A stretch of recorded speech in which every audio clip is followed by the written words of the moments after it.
This is a tin cloth jacket, and I'm going to show you how to clean it.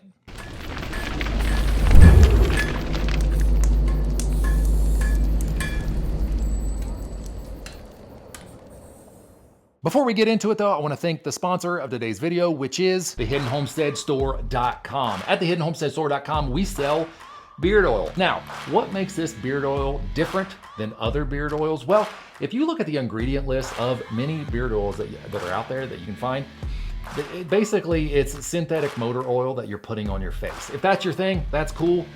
I don't like that. I don't like an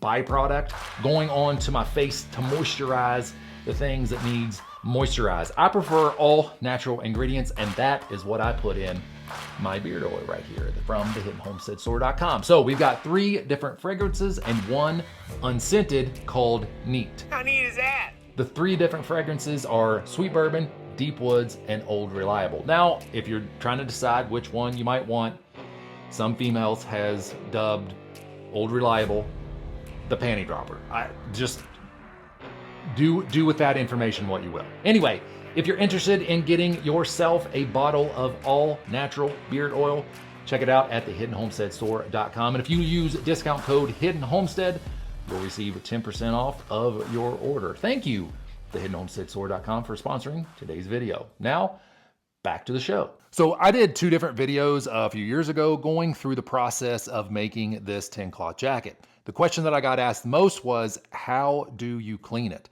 Which is understandable because this is my work jacket, and I honestly wasn't even concerned of it being that clean. I didn't want it to stink, but I wasn't concerned if it was dirty. Like I said, it was my go-to work jacket, so if it was dirty and grimy, I didn't really care. Because of that, it wasn't in the forefront of my mind to even mention how to clean it. I think in the second video, I even said, you don't clean it, but that's not true. And it's not at all what I meant. What I meant was that you don't put it through the washing machine and on full heat in the dryer. That would potentially ruin the treatment and probably your washing machine.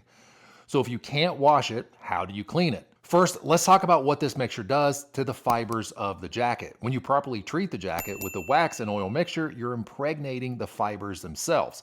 So essentially, you're sealing them from dirt and the elements. It also makes the fibers more durable and waterproof, which is where the term tin cloth comes from. So because you're impregnating the fibers with the mix, nothing has a chance to come in contact with and soil or saturate them. Because of that, it doesn't take much to actually clean it. So to do so, I use a brush, some rags, and vodka. Now I use a natural stiff bristle brush. I picked it up at Lowe's. You can use anything. It doesn't have to be natural. That's what I have and that's what I use. So use whatever you got. You can use whatever scrub brush. You do want it to be stiff bristle though. The brush is mainly to knock off the dust, and it helps buff out the wax to make the jacket look fresh and clean. That said, you don't want to go overboard because you don't want to take off some of that patina. I don't know if the camera will pick it up, but you can kind of see where like it's been rubbed a little bit, and that's kind of the cool effect of a wax canvas jacket. You want it to be have that cool patina. Now normally after I brush it off, that's all I have to do for the most part.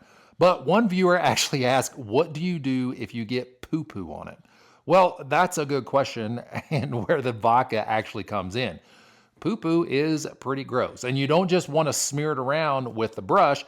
So vodka is used as a disinfectant, and really for the most part, that's all you're trying to do is disinfect and wipe off the poo-poo or whatever else you have on there. If you have a gross stain or oil, whatever, for the most part, you can get it off. Like I said, it's not saturated into the fibers of the jacket. It's setting on top of that oil and wax mixture. So it should be, for the most part, pretty easy to just rub off. So real quick, I'll show you the process of how I end up doing this for the outside, and then we'll go to the inside.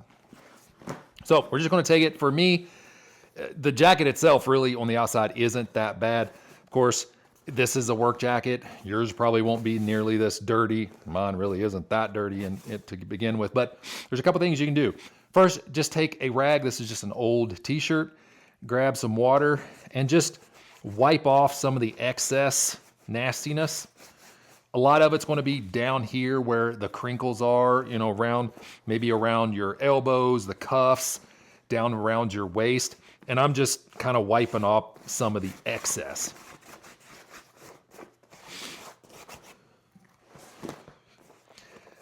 If I'm carrying something, obviously I'm going to be carrying it right here, and a lot of it's going to get, you know, in these little folds of the material down in the valleys.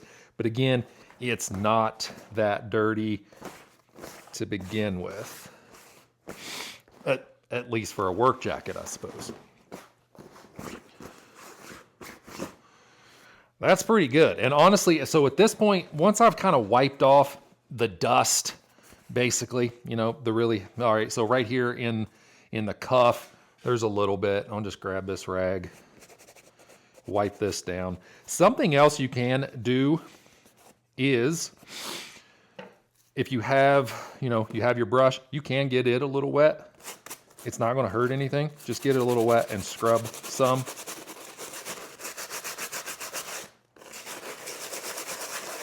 Scrub that around, and then take a dry rag and just kind of wipe it off. Now, I'll just kind of lay it as flat as I can, and I'll take the brush. This is going to get pretty loud. But I'm essentially just buffing the jacket. That's what I did when I first finished it, when I put the mixture in. I just kind of give it a good buff.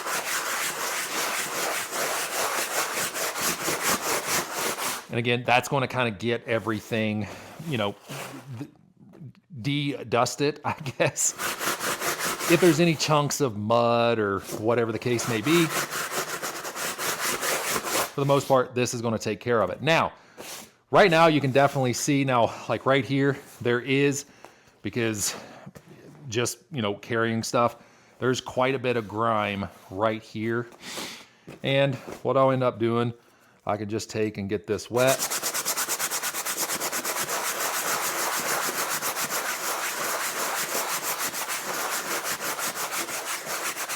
Scrub it off, and then wipe up that excess. All right, so I have a spot right here on my sleeve. It's not poo-poo, but it could be, I guess. We'll pretend that it is. So if it is, obviously you just want to take whatever it is, poop, dirt, grime, take it and try to wipe up most of it as you can, because again, it's not going to penetrate. It's basically setting on the surface. Wipe up most of it as you can. Now take just a cheap spray bottle, pick it up the dollar store, Home Depot, Lowe's, wherever. Put a little bit of vodka, put a little bit of vodka in it, and then just spray it down. Now at this point, just let it set and let it do its thing. Let it disinfect it. Once it's been disinfected, because again, it's not soaking in, it's just kind of setting on the surface of that treated jacket. Just take your rag, wipe it up, and I would feel comfortable in eating off of this thing because I would think it is pretty darn disinfected. Now, as far as disinfecting, that's where the inside comes in. Now, like I said, I use this as a work jacket, but working, I do sweat and I create some BO. And even if this is a night out on the town jacket, you're also probably going to create some BO on the inside. So again, that's where the vodka comes in. You're just going to turn this thing inside out. Now, once you get your jacket turned inside out, there are 2 steps to take. The first one, you might not have to, depending on the condition of it. Because this thing is Sherpa-lined on the inside, it tends to hold on to hair, sawdust, grime, whatever the case may be. And so I am going to end up taking a shop vac or vacuum cleaner and just basically vacuum the inside of this thing. Get dandruff, like I said, sawdust, concrete dust, hair, whatever it is. You want to just kind of clean the inside a little bit just to kind of get it, you know, all the bits and pieces out of there. Once that's done, you'll just hang this thing up on a hanger, take your vodka and just mist over the whole thing.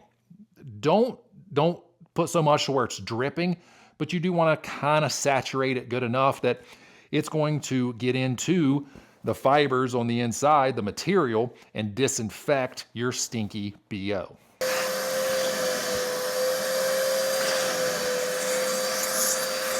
All right, if you had to do the step of vacuuming, that's all done. You're gonna take your spray bottle. Like I said, you can hang it up. I'm just gonna do it right here on camera, just so you can see it. That's all we're doing. We're just gonna try to mist it down. You can kind of rub it in, especially if it's this Sherpa lined. It's a little thicker. Want to kind of rub it in, make sure you get good coverage of everything. Definitely the armpit areas, because that's where you guys really tend to smell funky, right? I know I do. Get those sprayed. I'll flip it over. And then just get the front side, again, concentrating on the armpit area.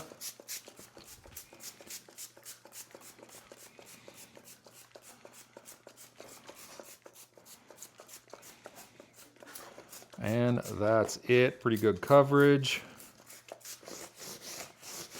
Now I am gonna just hang this up and we'll let it dry.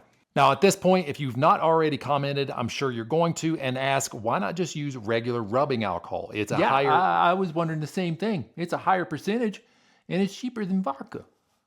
As I was just getting ready to say, rubbing alcohol is isopropyl alcohol, and isopropyl can potentially break down the tung oil in the mixture.